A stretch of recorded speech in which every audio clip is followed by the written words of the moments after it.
যায়। আল্লাহ যখন বান্দার প্রতি গস্সা হয়ে যায়, তেনার গস্সা কেউ খণ্ডাইতে পারে না।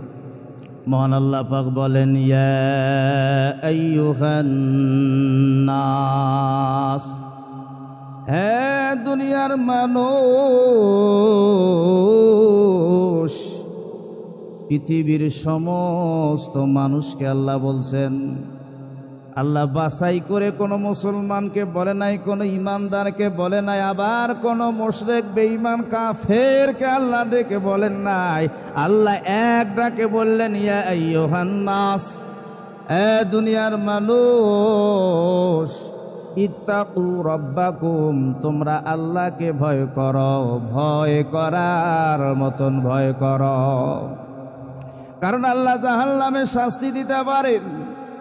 এই জাহান্নাম আল্লাহ বানাইছেন, দুনিয়ার আগুনের মধ্যে আঙ্গুল লাগাবেন, আঙ্গুলের মধ্যেই ক্ষতি হয়, মাথার কিছু হয় না। কিন্তু জাহান্নামের আগুনটা এমন, যদি আঙ্গুল লাগানো হয় গোটা শরীর পুড়ে বিভস্ম হয়ে যাবে। এই জন্য আল্লাহ বললেন, বান্দা আমি আল্লাহকে ভয় করো, ভয় করে দুনিয়ার জমিনে পাপাচার ছেড়ে দাও, আমার গোলামির মধ্যে নিযুক্ত হয়ে যাও। আমি আল্লাহকে ভয় করো। ইন্না জালজালাতাস সাআতি শাইউন আযীম, নিশ্চয় কিয়ামতের কম্পন, কিয়ামতের ধাক্কা হবে বড় ভয়ঙ্কর কম্পন। মানুষেরা পাগলের মতন হয়ে যাবে, মানুষেরা এত ভয় পাবে, যেই পরিমাণের ভয় পেলে পরে পেটের কলিজা গলার কাছে চলে আসে। ভাই ভাইকে চিনবে না, সন্তান পিতামাতাকে চিনবে না, সন্তানও পিতামাতাকে চিনবে না, পিতামাতাও সন্তানকে চিনবে না। কিয়ামতের ধাক্কা যখন জমিনে লেগে যাবে, এমনকি গর্ভধারিণী মা তার আপন পেটের সন্তানের কথা পর্যন্ত ভুলে যাবে। বাইরামার পৃথিবীর জমিনে সবচেয়ে ভালোবাসার শক্ত বন্ধন, ভালোবাসার শক্ত বন্ধন হলো পিতামাতার বন্ধন। পৃথিবীর মধ্যে যে যতই ভালোবাসুক আপনাকে, যে যতই মহব্বত করুক, পেছনে কিন্তু একটা স্বার্থ লুকিয়ে থাকে। কিন্তু একমাত্র শুধুমাত্র নিঃস্বার্থে, কোনো স্বার্থ ছাড়া ভালোবাসে হলো পিতামাতা। আমার ভাইরা, মায়ের মহব্বতটা কেমন। বন্যার পানি এসে গেছে, গতবারে ভোলা জেলার মধ্যে বন্যা হলো। বন্যার পানির মধ্যে সন্তান বন্যার পানির মধ্যে ডুবে যায়, মা সন্তানকে বাঁচাইতে গেছে বন্যার পানি থেকে। সন্তানও সাঁতার জানে না, মাও সাঁতার জানে না। এক পর্যায়ে মা এবং সন্তান দুইজনে বন্যার পানির মধ্যে ডুবে মারা গেছে। এটা হলো দুনিয়ার মা সন্তানের মহব্বত। মা কিন্তু জীবনের পরোয়া করল না। এরপরে আগুন লেগে গেছে বাসার মধ্যে, সন্তান আগুনের ভিতরে, মা সন্তানকে বাঁচাইতে গেছে, আগুন থেকে সন্তান বেঁচেছে, মা কিন্তু আগুনের ভিতরে জ্বলে মারা গেছে। এটা হলো মা সন্তানের মহব্বত, দুনিয়ার মহব্বত। এরপরে বাবার মহব্বতটা কেমন। বাবা স্কুলে সন্তান নিয়ে যায়, বৃষ্টির পানি পড়তেছে, বাবা ছাতা ধরেছে সন্তানের মাথার উপরে, বৃষ্টির পানির মধ্যে বাবা ভিজে যায়, সন্তানকে কিন্তু ভিজতে দেয় না। বাবার পকেটে যদি কয়টা টাকা হয়, নিজের শরীরে তেমন কাপড় নাই, আগে চিন্তা করে সন্তানের কথা। এটা হলো বাপ সন্তানের মহব্বত, মা সন্তানের মহব্বত। কিন্তু কিয়ামতের ধাক্কা যখন জমিনের মধ্যে লাগবে, এমন পিতা মাতা আপন সন্তানের কথা পর্যন্ত ভুলে যাবে। ইয়াউমা তারাউনাহা তাযহালু কুল্লু মুরদিআতিন আম্মা আরদাআত ওয়া তাদাউ কুল্লু যাতি হামলিন হামলাহা ওয়া তারান নাসা সুকারা ওয়া মা হুম বিসুকারা ওয়ালাকিন্নাল্লাহা আযাবাল্লাহি শাদীদ। আল্লাহ ডেকে বলেন, সেদিন তোমরা দেখতে পাবে প্রত্যেক গর্ভধারিণী প্রাণী তাদের সন্তান বাচ্চা জমিনের মধ্যে খসে পড়বে। এমনকি গর্ভধারিণী মা তার আপন পেটের সন্তানের কথা পর্যন্ত ভুলে যাবে। আমার ভাইরা, মানুষেরা পাগলের মতন হয়ে যাবে, নেশাগ্রস্ত মাতালের মতন হয়ে যাবে। আল্লাহ ডেকে বলেন, যারা পাগল হয় নাই, মাতাল হয় নাই, কিয়ামতের ধাক্কাটা তাদের পাগল বানায় দিছে। আমার বাইরে এই দুনিয়ার জমিনে আল্লাহর নবী বলছেন, যতক্ষণ পর্যন্ত 10টা বড় বড় আলামত দুনিয়ার মধ্যে প্রকাশ পাবে না, ততক্ষণ পর্যন্ত কিয়ামত সংঘটিত হবে না। আলামত কয়টা? আরো ছোট ছোট অনেক আলামত আছে, কিন্তু হাদিসের মধ্যে আছে 10টা আলামত যতক্ষণ পর্যন্ত দুনিয়ার মধ্যে প্রকাশ হবে না, ততক্ষণ পর্যন্ত কিয়ামত সংঘটিত হবে। 1 নম্বর আলামতগুলো মনে রাখবেন। 1 নম্বর আলামত হলো পূর্ব দিকে একটা ভূমিধস হবে, ভূমিকম্প হবে। নাম্বার 2 হলো পশ্চিম দিকে একটা ভূমিধস হবে। 3 নম্বরে আরব উপমহাদেশে একটা ভূমিধস হবে। এই ভূমিকম্পগুলো কখন হবে? যখন দুনিয়ার জমিনে মানুষ আল্লাহ থেকে বিমুখ হয়ে যাবে, জিনা ব্যভিচার বেড়ে যাবে। এমন সময় আমার আল্লাহ এই দুনিয়ার জমিনে ভূমিকম্প দেবে। বান্দা যখন আল্লাহর প্রতি নারাজ হয়ে যায়, আল্লাহ যখন বান্দার প্রতি অসন্তুষ্ট হয়ে যায়, আল্লাহ বড় বড় ভূমিকম্প দেন, সিডর দেন, ভূমিকম্প দেন, এরপরে করোনা মহামারী দেন। কথা বলেন ঠিক না ঠিক? সামনে আমার ভাইরা, এই দুনিয়ায় যখন জিনা ব্যভিচার বেড়ে যাবে, কিয়ামতের আলামত বড় বড় ভূমিকম্প আল্লাহ দুনিয়ার জমিনে নাজিল করবে।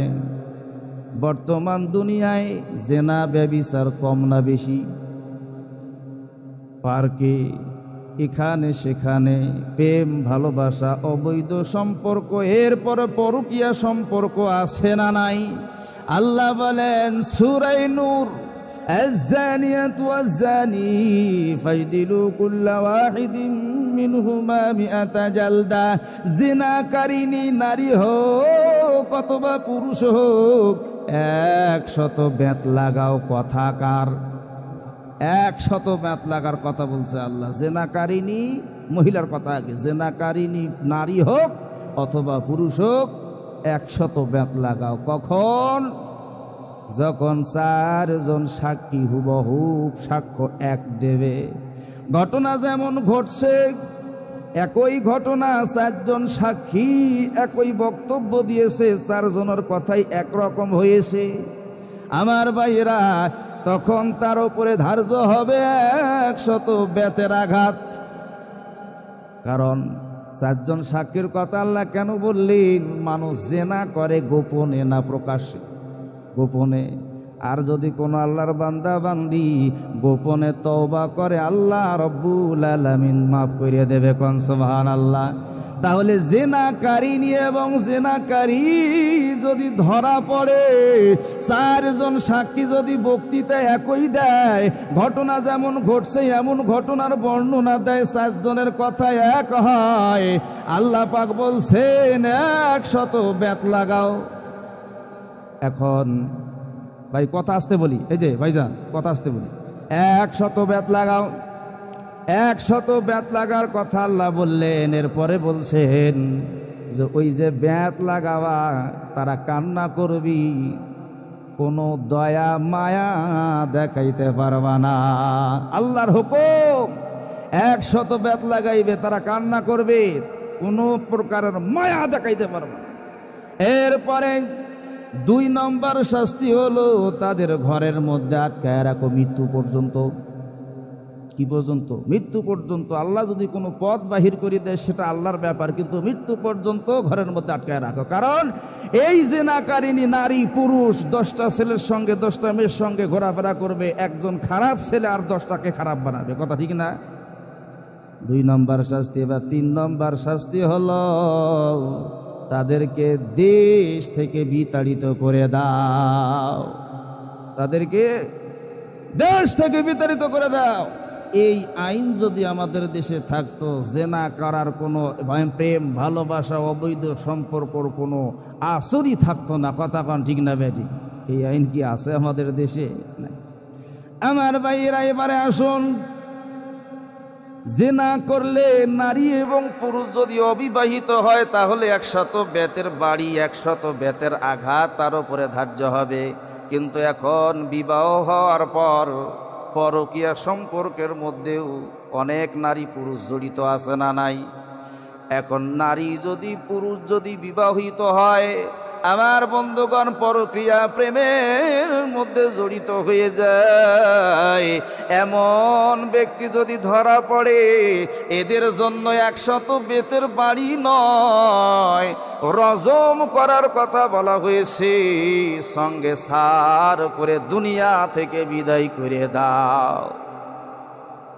4টে শাস্তির ব্যাপারে কোনো ওকালতি চলবে না। কোনো কলম ধরার, কোনো জজের উকিলের কলম ধরার কোনো সুযোগ নাই। কয়টা শাস্তির ব্যাপারে?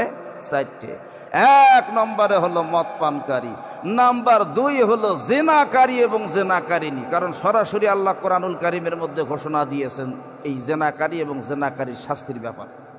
নাম্বার 3 হলো সতী সাধবী, নারীর প্রতি মিথ্যা অপবাদ দেওয়া। সতী সাধবী, নারীর প্রতি মিথ্যা অপবাদ দেওয়া, এক কথায় কারো নামে মিথ্যা অপবাদ দেওয়া।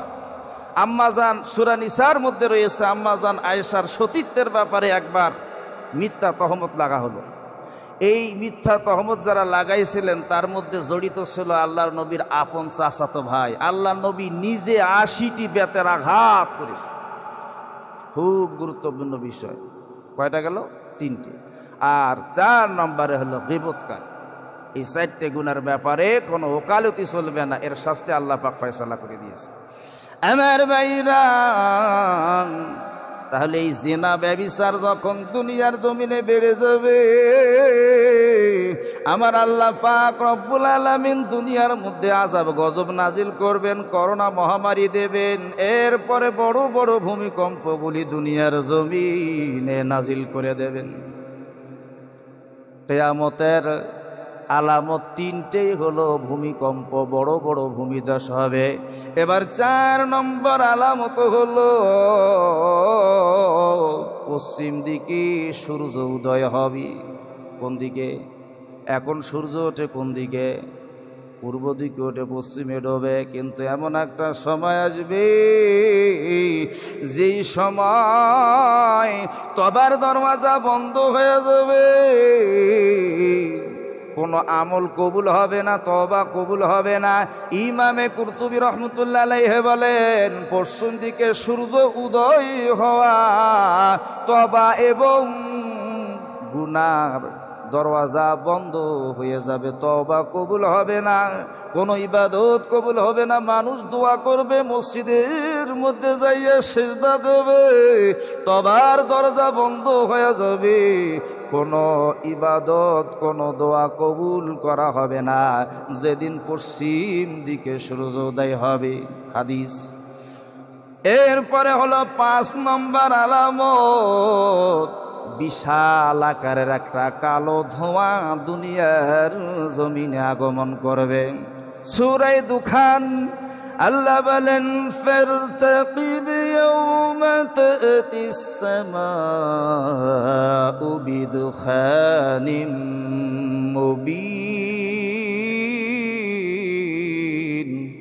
আল্লাহ বললেন, অপেক্ষা করো সেই দিনের, যেই দিন আমি আল্লাহ পাক ধোঁয়ার আগমন করব, গোটা আসমান কালো ধোঁয়ায় অন্ধকার হয়ে যাবে,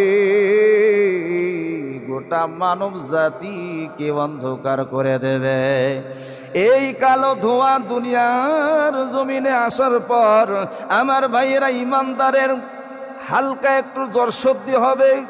এই কালো ধোঁয়াটা নাকের মধ্যে প্রবেশ করার পর শুধু ইমানদার লোকদের, মুমিন লোকদের হালকা জ্বর সর্দিতে আক্রান্ত করবে, কিন্তু বেঈমান কাফের নাকের মধ্যে প্রবেশ করার পর তাদের শরীরটা ফুলায়া দেবে। আমার ভাইরা, এইরকম কালো ধোঁয়া আল্লাহ কিয়ামতের পূর্বে বড় আলামত হিসেবে দুনিয়ার মধ্যে নাজিল করবে। কয়টা আলামত হলো? জোরে কন। এবারে আসেন 6 নম্বর আলামত হলো দাব্বাতুল আরদ নামক একটা ভয়ঙ্কর প্রাণী দুনিয়ার জমিনে আগমন করবে। আল্লাহ বলেন, ওয়াইযা ওয়াকাল কাউলু আলাইহিম আখরাজনা লাহুম দাব্বাতাম মিনাল আরদ। যখন ঘোষিত শাস্তি এসে যাবে, আমি আল্লাহ পাক রব্বুল আলামিন মাটির ভেতর থেকে একটা ভয়ঙ্কর আকৃতির প্রাণী দুনিয়ার জমিনে বাহির করে নিয়ে আসব।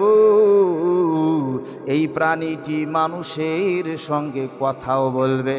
কি করবে? কথাও বলবে। এই প্রাণীর হাতে থাকবে সুলাইমান নবীর লাঠি, হাতে থাকবে সুলাইমান নবীর আঙ্গুলের ওই আংটি, মোজেজার আংটি, আর এক হাতে থাকবে হযরতে মুসা নবীর ওই মোজেজার লাঠি।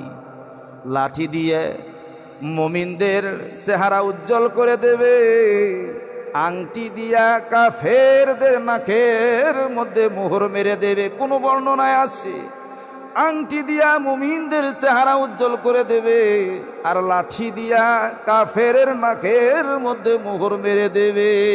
এই দাব্বাতুল আরদ নামক ভয়ঙ্কর প্রাণী, তার আকার আকৃতিটা কেমন হবে? গাধার মতো তার মাথা হবে, সিংহের মতো গলা হবে, হরিণের মতো সিংহ থাকবে, এরপরে বাঘের মতো তার চামড়া থাকবে। তার আকার আকৃতি সম্পর্কে হাদিসের মধ্যে বলা হয়েছে, এই দাব্বাতুল আরদ নামক প্রাণী দুনিয়ার জমিনে চলে আসবে। আলামত কয়টা হলো? শর্ট করে বলতেছি, কারণ জুমার দিন তো 6টা আলামত নাকি। এবারে আসেন 7 নম্বর আলামত হলো ইয়াজুজ মাজুজের আগমন। মারহাবা কন। এরা ইয়াজুজ মাজুজ কারা? আল্লাহ পাক বললেন, ইন্না ইয়াজুজ ওয়া মাজুজ ওয়া হুম মিন কুল্লি হাদাবিন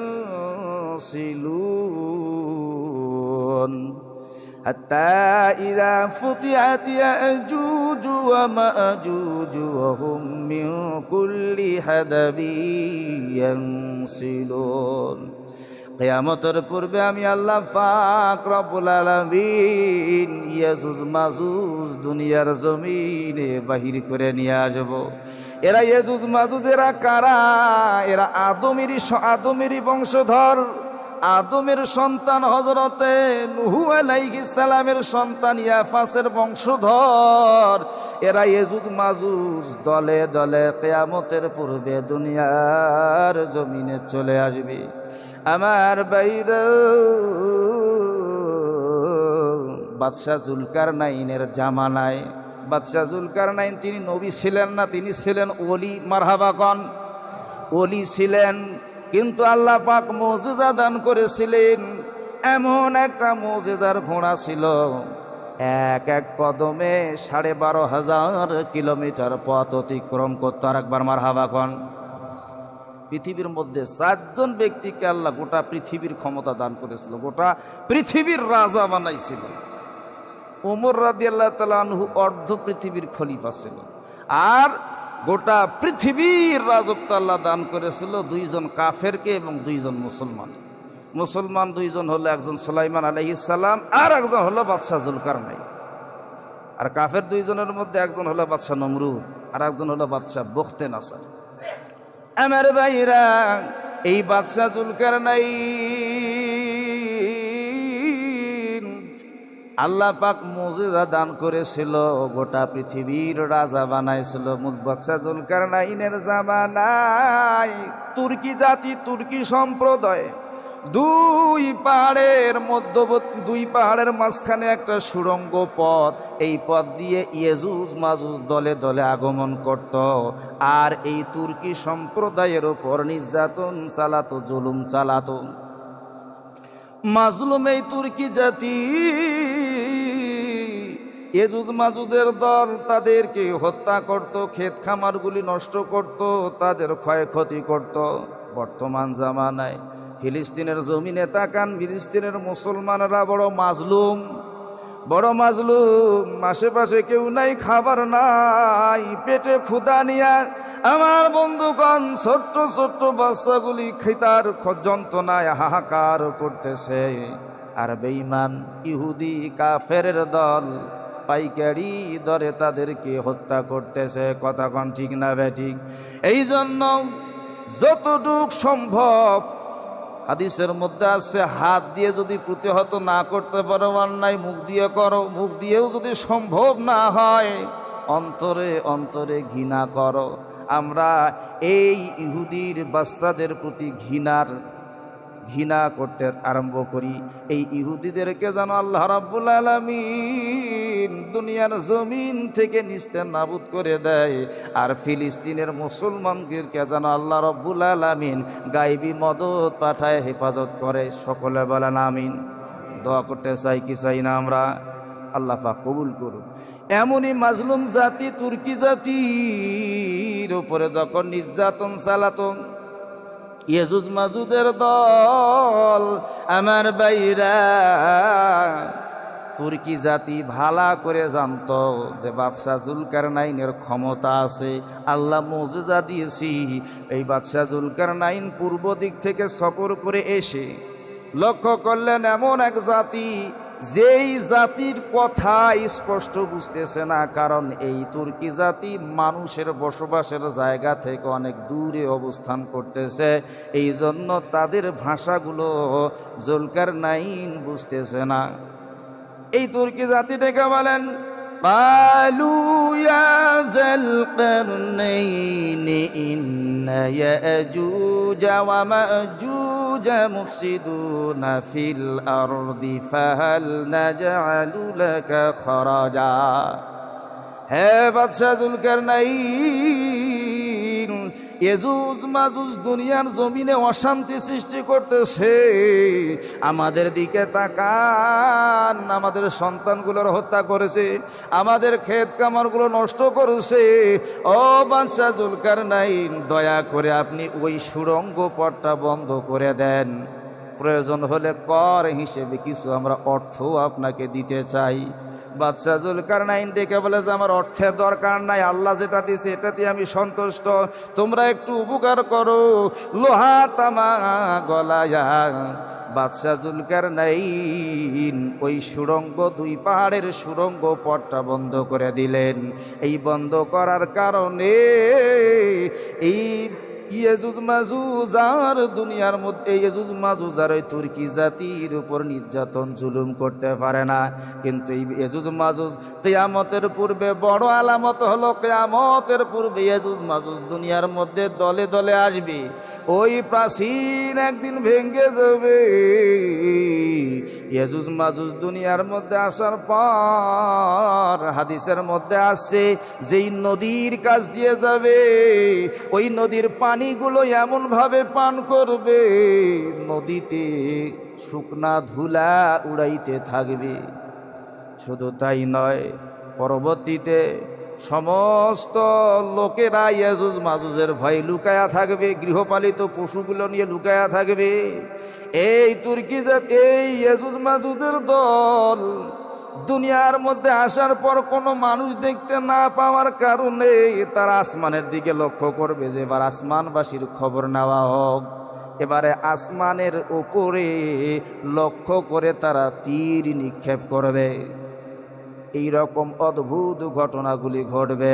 কিন্তু এক পর্যায়ে আমার আল্লাহ রাব্বুল আলামিন এই ইয়েজুজ মাজুজের ধ্বংস ঘোষণা করবেন।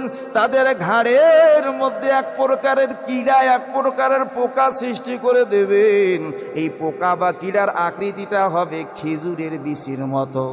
এই পোকা আক্রান্ত হয়ে, কীড়ায় আক্রান্ত হয়ে ইয়েজুজ মাজুজের দল দলে দলে মৃত্যুবরণ করবে।